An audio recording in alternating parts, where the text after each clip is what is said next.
Welcome back to Primetime News. And a special welcome to our viewers on onespotmedia.com. Up first this evening, strengthened. That's what Jamaicans say they see happening to the economy over the last 3 years. The findings in the latest RGR Gleaner Group Don Anderson poll.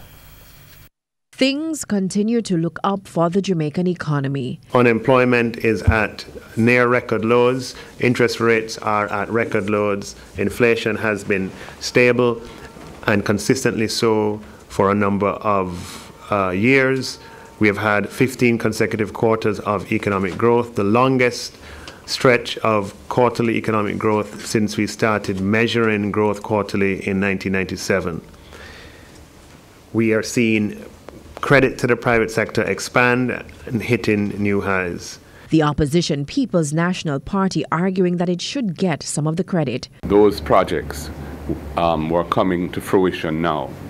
And so that what we have seen is the benefits of the continuity of sound policies and programs which were initiated under our watch. The country faced an economic downturn in the worldwide recession in 2008.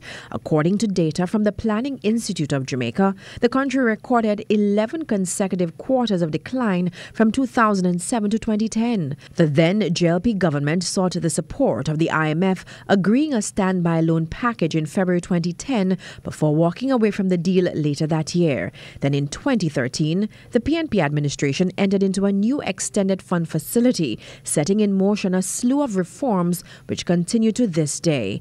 It's 6 years later, but do people feel the economy has improved over the last 3 years? 46% of the persons that we interviewed feel that the economy has improved over the last 3 years. But against that, we will see that 38% of those we interviewed said, no, we don't believe the economy has improved. Another 16% really weren't so sure. But the majority of respondents polled said they were not feeling it in their pockets. 40% of the persons that we interviewed indicated that their own financial situation has improved.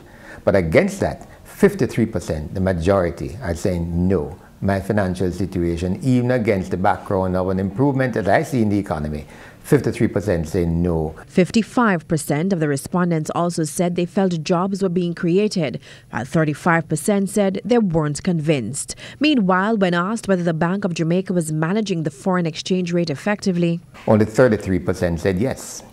41% said no, we're not confident in the way that Bank of Jamaica is in fact managing the foreign exchange rate. It's been fluctuating quite a bit, and I believe it makes for a very difficult assessment. The RGR Gleaner Don Anderson poll was done between February 15 and March 3. 1,000 people from all 14 parishes were interviewed. The poll has a margin of error of plus or minus 3%.